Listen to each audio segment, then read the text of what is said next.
Japan के एक छोटे से गांव में एक डरावनी और रहस्यमयी कहानी सुनाई जाती है। ये कहानी एक ऐसी महिला की आत्मा से जुड़ी हुई है जो मृत्यु के बाद भी अपनी संतान को खोजती रहती है। उसकी आत्मा की तलाश कभी पूरी नहीं हो पाती, क्योंकि वह अपनी मृत्यु के समय गर्भवती थी और बच्चे को जन्म देने के दौरान ही उसकी मौत हो गई थी। इस आत्मा को जापान में उबमे कहा जाता है और यह अपने बच्चे के बिना शांति नहीं पाती। गांव वाले कहते हैं कि जंगल के किनारे कभी कभी एक औरत की आवाज सुनाई देती है, जो अपने बच्चे को पुकारती है, लेकिन कोई नहीं जानता कि वह कौन है। क्या ये सिर्फ एक किंवदंती है या उबमे सचमुच अपनी बच्चे की खोज में भटक रही है? वह एक साधारण गांव था जहां की जिंदगी बहुत शांत और नियमित थी। लेकिन उस गांव के बुजुर्गों के बीच एक गहरी और भयावह कहानी प्रचलित थी, जो हर नए विजिटर को सुनाई जाती थी। ये कहानी थी उबमे की। उबमे एक अभागी माँ थी, जिसकी मृत्यु ने उसे शांति नहीं दी। उसका किस्सा आज भी गांव वालों के दिलों में डर और चिंता का कारण बनता है। ये कहानी एक समय की बात है, जब एक जवान और सुंदर महिला हिरोको नाम की थी, जो अपने पहले बच्चे को जन्म देने वाली थी। वह एक खुशहाल जीवन जी रही थी, लेकिन किस्मत को कुछ और ही मंजूर था। प्रसव के दौरान वह बहुत कमजोर हो गई और अपनी जान गंवा बैठी। लेकिन इस दौरान उसका बच्चा मर चुका था। हालांकि हिरोको की आत्मा को शांति नहीं मिली। उसकी आत्मा ने अपने बच्चे को पूरी तरह से छोड़ नहीं दिया था और वह हमेशा उसे ढूंढती रहती थी। यही कहानी बन गई उबमे की, जो अब तक अपनी संतान को खोज रही थी। हिरोको की आत्मा अब उबमे बन चुकी थी। वह जंगल के किनारे, नदी के पास और अंधेरे रास्तों पर दिखाई देती थी। किसी भी राहगीर को वह अपने बच्चे के बारे में पूछती। वह सदा अपनी गोदी में एक नवजात शिशु को लेकर आती, लेकिन उस शिशु की शक्ल कभी साफ नहीं होती। उबमे की आंखों में गहरी उदासी और दुख का एक सागर था, क्योंकि वह अपने बच्चे को खो चुकी थी, लेकिन उसकी आत्मा उस बच्चे के बिना शांति नहीं पा रही थी। वह उसे बार बार ढूंढने की कोशिश करती रहती थी। वो कहती, कहाँ हो तुम? मैं तुम्हें ढूंढ रही हूँ, मेरा बच्चा। गांव वाले कहते थे कि उबमे की आवाज सुनाई देती है, लेकिन जो लोग उसे देखने जाते थे, वे हमेशा असमर्थ रहते थे। कभी भी किसी ने यह नहीं पाया कि वह महिला कहाँ जाती है या उसका बच्चा कहाँ था। एक दिन एक साहसी युवक ताकाशी, जिसने इन किंवदंतियों के बारे में सुना था, जंगल में उबमे को ढूंढने का निश्चय करता है। वह जानता था कि उबमे की कहानी सिर्फ डरावनी नहीं है, बल्कि उसमें छुपा है एक माँ का अपार दुख। ताकाशी एक दिलेर और जिज्ञासु युवक था, जो किसी भी रहस्य को सुलझाने में विश्वास रखता था। वह जानता था कि गांव वालों का डर सिर्फ एक भूतिया कहानी का परिणाम था, लेकिन उसे यकीन था कि सच कहीं न कहीं छुपा हुआ होगा।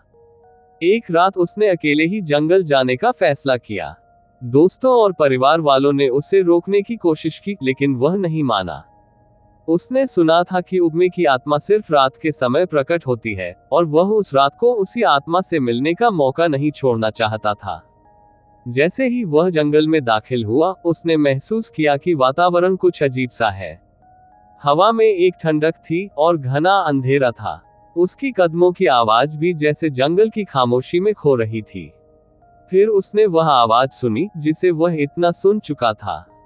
कहाँ हो तुम? यह आवाज धीमी थी, लेकिन ताकाशी के दिल में डर पैदा कर रही थी। वह आवाज उसके करीब आ रही थी और वह तुरंत दिशा का अनुमान लगाकर आगे बढ़ने लगा। ताकाशी को अचानक एक महिला का रूप दिखाई दिया। वह महिला सुंदर थी, लेकिन उसकी आंखों में गहरी उदासी और दर्द था। वह धीरे धीरे ताकाशी के पास आए और उसकी आंखों में एक अजीब सा सवाल था। तुम कौन हो? ताकाशी ने पूछा। महिला ने धीमे स्वर में कहा, क्या तुम मेरा बच्चा देख चुके हो? वह मेरे पास नहीं है। ताकाशी ने चुपचाप सिर झुका लिया, लेकिन उसकी आंखों में खौफ और समझ दोनों थे। मैंने उसे नहीं देखा। महिला की आंखों में अचानक से आंसू आ गए और वह बोली, मैं अपनी संतान को खो चुकी हूँ और मैं उसे हर दिन खोज रही हूँ। क्या तुम मेरी मदद करोगे? क्या तुम उसे ढूंढने में मेरी मदद करोगे? ताकाशी को समझ में आ गया कि वह महिला कोई साधारण आत्मा नहीं थी। यह एक माँ की आत्मा थी, जो अपनी संतान की तलाश में भटक रही थी, और वह मदद की उम्मीद में ताकाशी की ओर देख रही थी। उसने धीरे से महिला का हाथ पकड़ा और कहा, मैं तुम्हारी मदद करूंगा, लेकिन मुझे पहले ये समझने दो कि तुम्हारा बच्चा कहाँ गया। महिला ने अपनी कहानी बताई। उसने बताया कि जन्म देते समय उसे बहुत कठिनाइयां आई थीं। वह जीवन और मृत्यु के बीच झूल रही थी, लेकिन उसके बेटे ने उसे छोड़ दिया। उसकी मृत्यु ने उसे एक राक्षस की तरह बना दिया, और अब वह एक माँ की तरह अपने बच्चे को ढूंढने के लिए भटक रही थी। ताकाशी ने महसूस किया कि यह महिला एक अभागी आत्मा नहीं, बल्कि एक दुखी माँ है। उसकी आत्मा को शांति चाहिए थी, लेकिन वह अपनी संतान को खो चुकी थी, और ये दुख उसे शांति नहीं लेने दे रहा था। ताकाशी ने महिला से वादा किया कि वह उसकी मदद करेगा, और दोनों ने मिलकर उस बच्चे को खोजने की ठानी।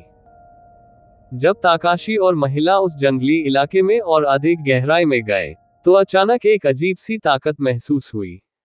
महिला का रूप अब और भी भयावह हो चुका था, और उसकी आंखों में आंसू नहीं, बल्कि आक्रोश था। ताकाशी ने देखा कि वह महिला अब अपने बच्चे के बिना शांति नहीं पा सकती थी। ताकाशी ने धीरे से कहा, अब तुम शांति पा सकती हो। तुम्हारा बच्चा तुम्हारे पास नहीं है, लेकिन तुम उसकी यादों को हमेशा अपने दिल में रख सकती हो। महिला ने उसकी बात सुनी और धीरे धीरे अपनी आंखों से आंसू पोंछे, और फिर एक आखिरी बार ताकाशी की ओर देखा। फिर जैसे एक हल्की सी हवा चली, वह महिला गायब हो गई। ताकाशी की यात्रा अब खत्म हो चुकी थी। उम्मे की आत्मा अब शांति में थी, क्योंकि उसकी अंतिम इच्छा पूरी हो चुकी थी। उसने अपनी संतान को खोजने की कोशिश की, और अंत में उसे समझ में आ गया कि वह अपनी यादों के साथ ही शांति पा सकती थी। ताकाशी ने ये सीखा कि कभी कभी दुख केवल शारीरिक नहीं होता, बल्कि एक माँ के दिल में जो प्रेम और दर्द होता है, वही सबसे गहरा दुख होता है। ये कहानी अब भी उस गांव में सुनाई जाती है, जहां एक माँ की आत्मा ने अपने बच्चे की खोज में अपनी अंतिम यात्रा की।